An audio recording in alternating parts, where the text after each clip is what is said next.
And the world will always talk negative until they see.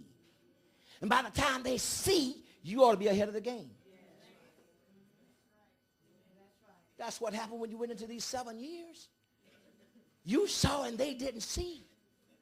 You were instructed and they were not. Until the ball dropped and fell into the river, they didn't even know hard times were coming. You knew it. You know why they didn't know it? Because they kept talking on TV how well things are. And we ain't in no recession. Things are slowed down a little bit, but everything's all right. And I constantly stood up here in front of you and told you, don't listen to that lie. They're going to say what they want. They can't see what you can see. The world is not supposed to get along as good as you get along. You know why? They're not supposed to see what you see. They don't have the instructions from God. You can't speak things as you see them.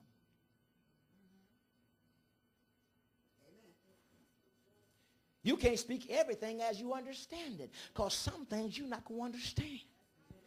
The word of God is so powerful, I don't understand all the word is saying, but I believe all the word is saying.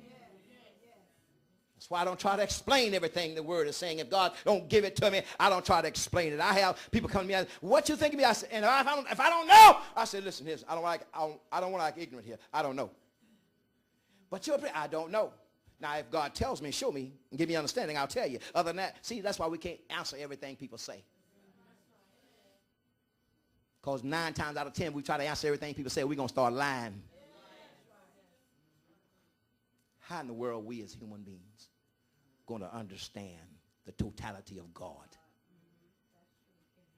You don't know how a sew closes up when it's cut. You don't know how many quarts and gallons of blood that runs through your body from top to bottom. You don't know how your heart pumps it. You don't know how your lungs encircle. You don't know how your kidney works.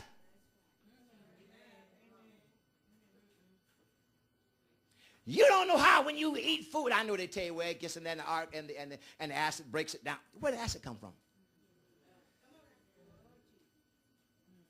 The only person that knows everything is God. And you can't profess that you know everything God knows. It's impossible. And like Sister Bible said, you can't handle it, but more, not only you can't handle it, you just will not, you know what? God's going to be God. I'm the pastor. When I start lowering myself, and I'm not trying to be funny here, and just laughing and talking with everybody and joking with everybody, guess what? I'm the pastor without power.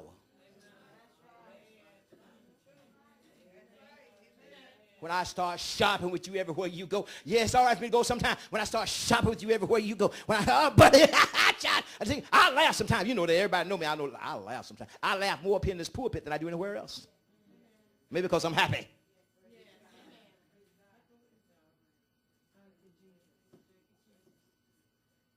You lose authority with your children when you buddy with them all the time.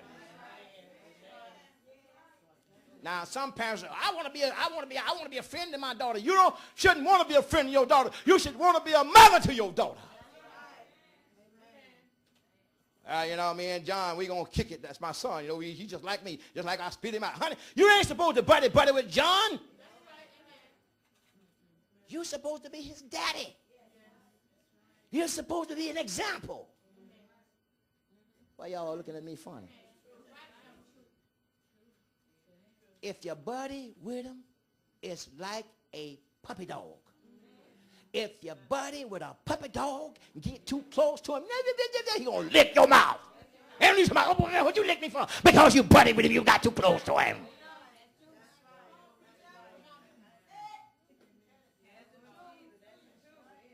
You don't want him licking your lip. Don't get that close to him. And another thing about a dog, if you get too friendly and buddy with him, when you tell him to do something, he'll stand and look at you like you're crazy. Only way you can break some of them little dogs, you got to put something on their hand. Do something in the house, grab his mouth, put it in it. See it right here. See it right here. Don't do it anymore. And they'll stop. See, now y'all didn't know I knew how to train one. I just can't train mine. Because I got something stopping me.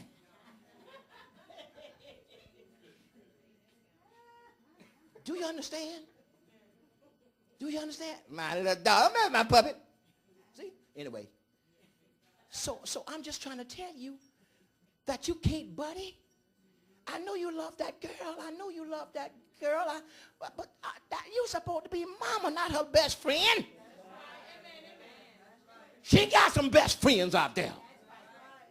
In case you don't know it, when she leave the house, she got a best friend, a BBF, a BFF, or whatever you call it. She got one out there. She don't need you. She needs you to be her mother.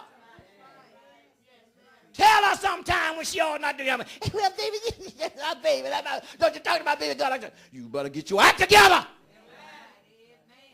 Because sooner or later, she's going to jump you. She'll fight you. And if you ain't strong enough, she'll whoop you. And if she get it in her when you get old and can't do that, she'll whoop you still. You don't, buddy. And so what we do, we got to understand that we are a peculiar people. We are a chosen generation. Watch this. We are a royal priesthood. We're not supposed to have the same things happening to us that happen to the ungodly. Yes, we can have trouble when they have trouble, but not to the same extent.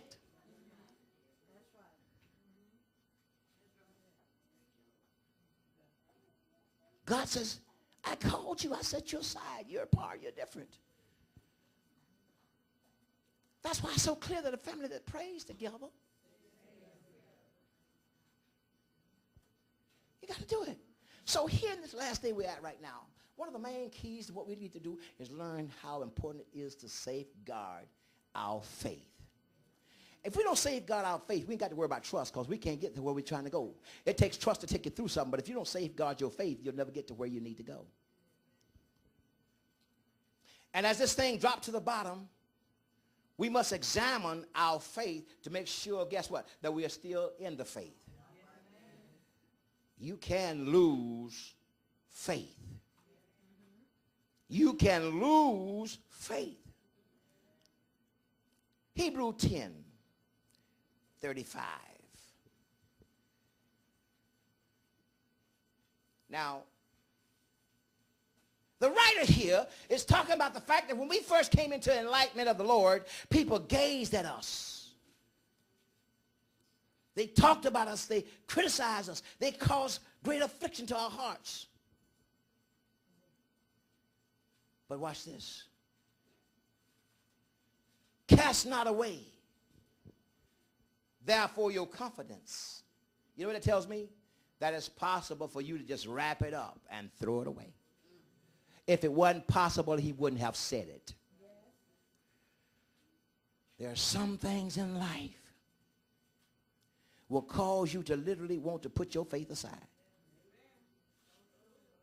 There's certain situations that happen in your life. You'll be reaching and trying to talk faith and nothing is happening. You start wondering if your faith working this time.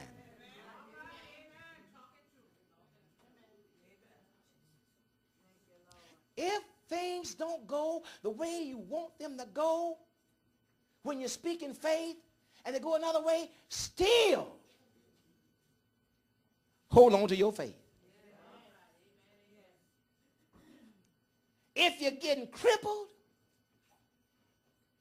hold on to your faith. Stop saying it's all right. Well, you know, some things happen. You get old. No, I don't want anybody around me talking about you getting old.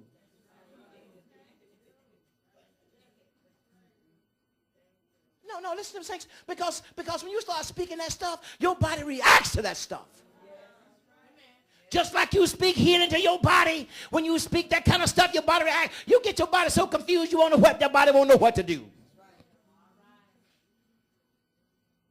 If you can't hardly walk, I'm healed. Well, I'm sick right now, but I'm going to get... No, I'm healed. But you coughing, I'm still healed. My body and my flesh